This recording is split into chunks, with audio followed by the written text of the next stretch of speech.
বাংলাদেশ হিন্দু বৌদ্ধ খ্রিস্টান ঐক্য পরিষদ 9 জন নিহত হওয়ার যে তালিকা দিয়েছে সেটিকে সাম্প্রদায়িক হত্যাকাণ্ড দাবি করা হয়েছে।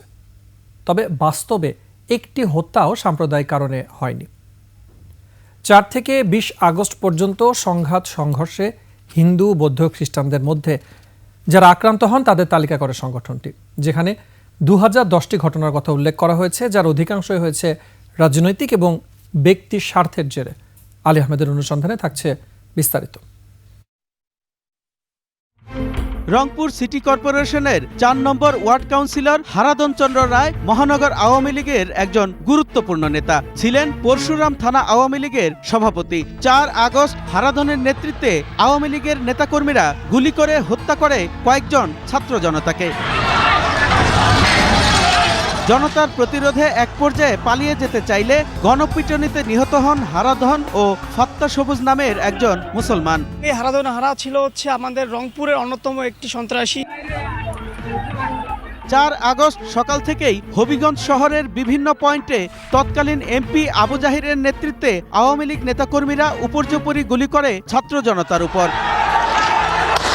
এক পর্যায়ে এমপির বাসা থেকে ছোড়া গুলিতে নিহত হন জেলা ছাত্রদল নেতা রিপন শীল।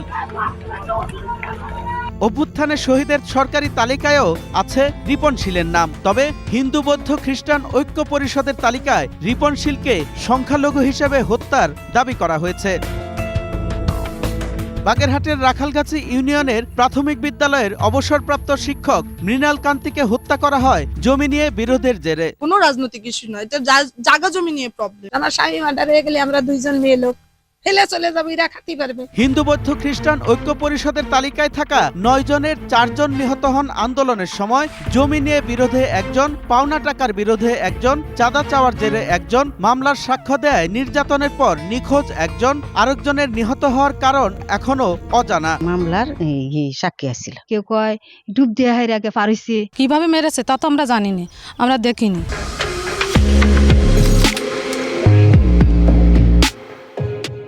পরিষদ আরো 2001টি হামলা, লুট ও জ্বালাও পোড়াওকে সাম্প্রদায়িক সহিংসতা বলছে। এ নিয়ে দেশ বিদেশে চলে অপপ্রচারও। সারা বাংলাদেশে যে চিত্র, এটি কোনোভাবেই কল্পনা করা যাচ্ছে না। হিন্দু ও বৌদ্ধরা শুধু প্রতারণা ও অমানবিক অত্যাচারের শিকার হয়েছেন। সারা দেশে 20টি জেলায় 3 শতাধিক ঘটনা অনুসন্ধান করে 21 টেলিভিশন। এসবের মধ্যে 2 শতাধিক ঘটনার সত্যতা আছে।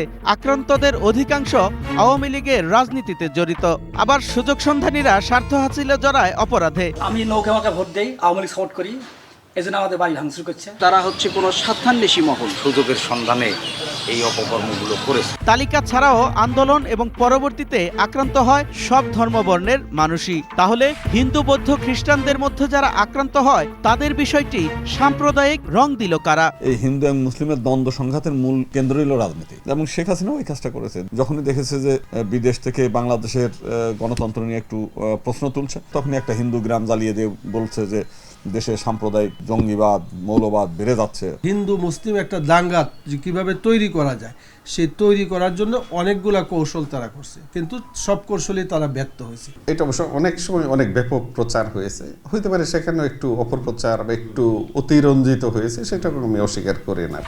আর যারা এই তালিকা করেছেন তারা কি বলছেন? একটি বিশেষ সময়ের ঘটনাকে এটি অবশ্যই একটি সাম্প্রদায়িক ঘটনা বলেই আমরা মনে করি। বলতে চাই না যে এটা সাম্প্রদায়িক ঘটনা, আরো অনেক।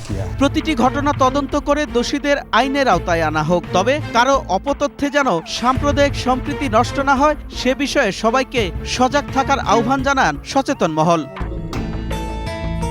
আলী আহমেদ, 21 টেলিভিশন।